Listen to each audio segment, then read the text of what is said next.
I'm starting from here for the sole purpose of, right before everything that I'm about to kind of tell you what happened, this is where it started at. Because see, for real, I don't really know what happened. Like, that's the crazy part. Like, I never thought that you could experience that, but when it happened, I lost a lot of memory that I can't get back. I never will get back. So this right here, this the shop that me and my homeboys used to hang in all the time.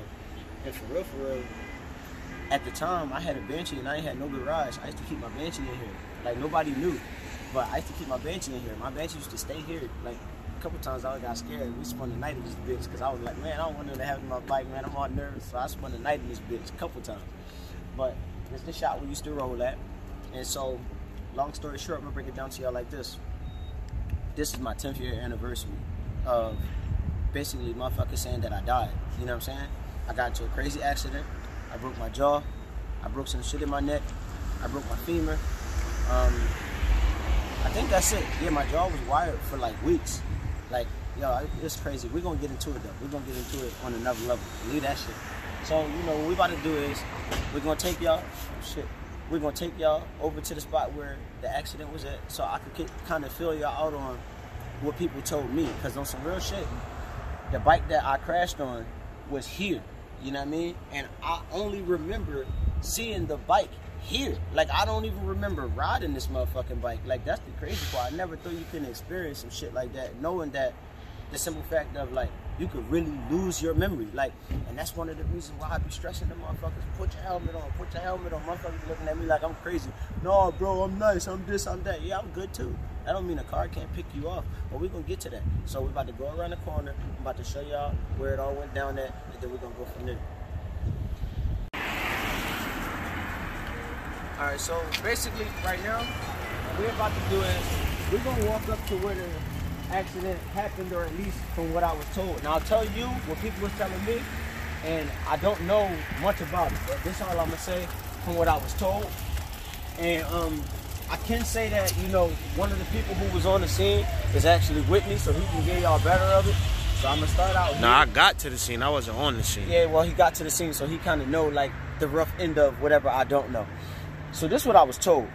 I was told that I was coming up this block right here. Basically, I was told that I was riding up and down this block. Then when the cop got behind me, they said he got behind me on 5th Street. They said when he got behind me on 5th Street, I was coming up here. From my experience from back then, I think that I was way more of an airhead. It humbled me a lot, and it showed me to stay in my lane. Like, you know what I'm saying? And to not overstep my boundaries when it comes to this ride shit, and to take it serious. So long story short or whatever, I'm coming this way. I would imagine with a cop behind me, me being young, I was burning this stop sign.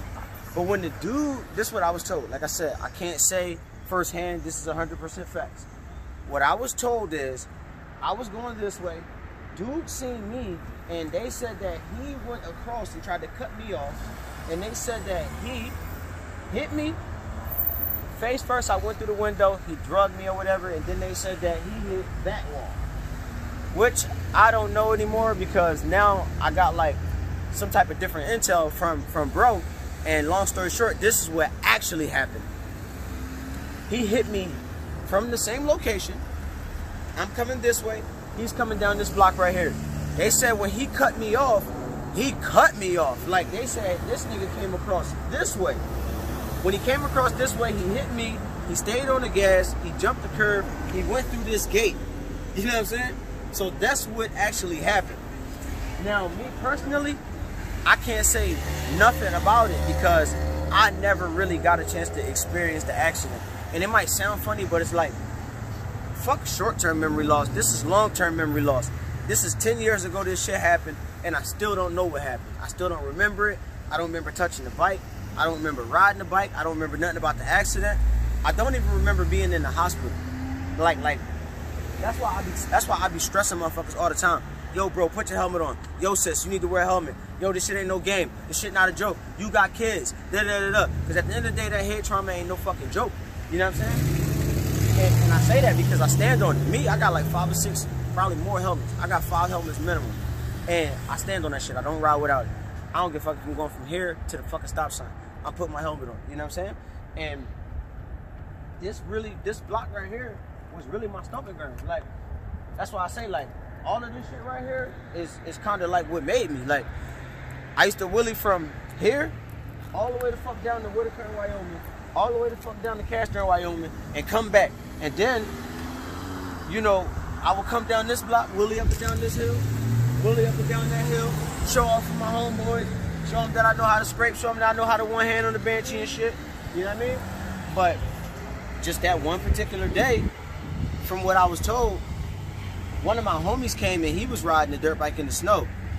They said that I got all hyped up, like, oh, well, I could do it too, da-da-da. I takes the dirt bike, and then boom, a couple minutes later, I'm getting scooped up. You know what I'm saying? Like, this shit can happen in a flash. They said I wasn't even riding the bike long. They said, as soon as I got on the bike, they said I went up and down. They said, I saw the cop saw me, cop busted Yui. Basically, he started chasing me. I burned the stop sign, then boom, it was on from there. I don't really know. But you didn't get a chance to burn the stop sign. You said that you was at a speed where you could have burned the stop sign, but you know, I don't really with me actually getting there, I could tell you what I saw. Think it was a way that I could have burnt the stop sign if he hit me right here. Right, that's what I'm telling you. But that's why I want you to say that you burned the stop sign, because listen, right? I'm gonna just show him. You know, from what people told me and from what I saw when I pulled up, you know, you was accurate about, you know, what they were saying about, you know, you was on your high horse or whatever. Yeah, I could do that. Okay. Now, we got a Nissan Altima coming from this way. Whether he was at this stop sign already or he was just coming, but, you know, Rock is coming from this way with a cop behind him, running from the cops, which is they're not supposed to chase us anyway. But Rock is coming from this way, from 5th Street, up Wyoming, running from the cops. He had the cop by a little distance, but enough for this guy who was sitting at this stop sign to see that. He decided to play Good Samaritan and cut Rock off right here, which is he did, and Rock slid into his car coming from 5th and Wyoming. Slid into his car, went head first through the window. That's why we got this right here. Turn your head. That's why we got this right here. Those gashes right there, that's from glass. That shit real. So he's coming from this way, sitting at this stop sign, or just coming from this way, plays Good Samaritan, hits Rock, drags him a little bit. I think Rock was like hanging from his window or something. Drags him into this gate right here. Boom. They scoop my man up from around this area, and you know, that was that. Now when I get to the scene, I pulled up because I was living like 5 minutes from here, so I pulled up kind of quick. When I get to the scene, I see a champagne Nissan Altima through this gate right here, and a lot of people standing around. Some of them was even crying. I guess some people that knew Rock from being around here or however it went, and they basically told me like that shit don't look good. Like they said it looked like it's over for him, like it's bad. And that was when, you know, I was going crazy a little bit. But fast forward time to right now, I'm doing great. I'm in a good space. I'm in a good vibe with myself. I'm healthy. I'm in a good position in life. I couldn't ask for a better 10-year anniversary. I really couldn't, of being alive. Because it was really over for me, for real, for real. I never experienced nothing like it. I really could say I know what death feel like. Like, I almost could say, like, I know what it feel like to die and come back. Because I was there, you know what I'm saying? Like, I experienced that shit, and it ain't a peaceful experience, especially knowing that you could just really forget everything. And that's one of the reasons why I stress that helmet shit, because, like, the last thing I want to do is, like, being in me or anybody, is to be in a position to forget things and to not have to remember shit. You know, we young. I mean, we ain't young like kids, but we young. And to not be able to remember something, that shit ain't no joke, yo. Now look, as I was recording you, I was looking for something in my phone. This how it really was. Look, this how words spread. Look at that shit.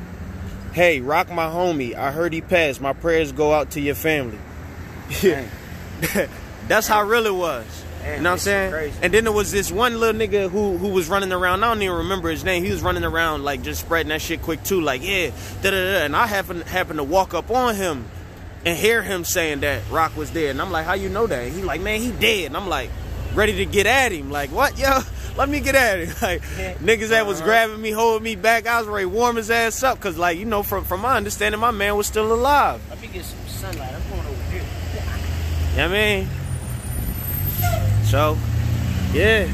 10 years later, it actually happened December 28th, 2010. 3 days after Christmas. Imagine the family going through that shit. 3 days after Christmas, you in that holiday spirit, and then some shit just happened like that. And I had to go up to that hospital and see my dog in that coma like that, just in that hospital bed with them tubes in it. In the coma, man. Yeah.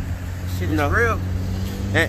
And not for nothing, like, it's crazy because, you know, it's a different experience. So I got to say that I got the experience, you know, helping my man get back to being 100.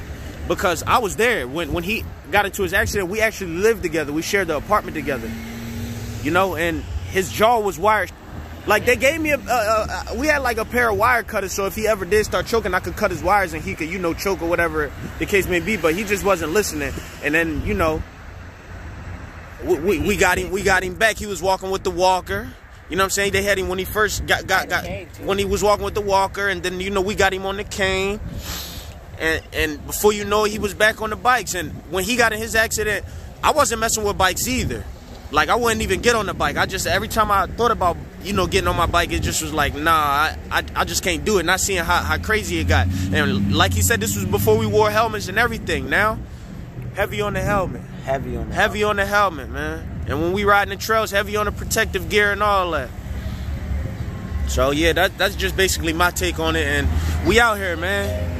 We came out here today just to, you know, show appreciation of life. It's not only just about him, it's about everybody. Because he not the only person that ride. I want everybody that ride to take these precautions and just do whatever you could do to be safe and be smart when you out here riding. Don't think you got it, you know, always. Because even the best go down and shit happen in the blink of an eye. So, yeah. That's the story of Rockbanshee, how he became who he is. Let's talk about overcoming a fear. My feet don't even touch the ground on this big motherfucker. Look at this. This ain't a joke. This is real life. You know what kind of fear you gotta overcome when you almost lose your life on a dirt bike? It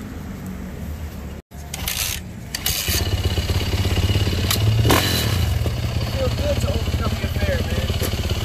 Especially when you can be able to just get out there and get it cracking now, compared to, you know, not really having much experience. And then what will I say about this? Not really having much experience and going through that tragic moment and then bouncing back hard like that.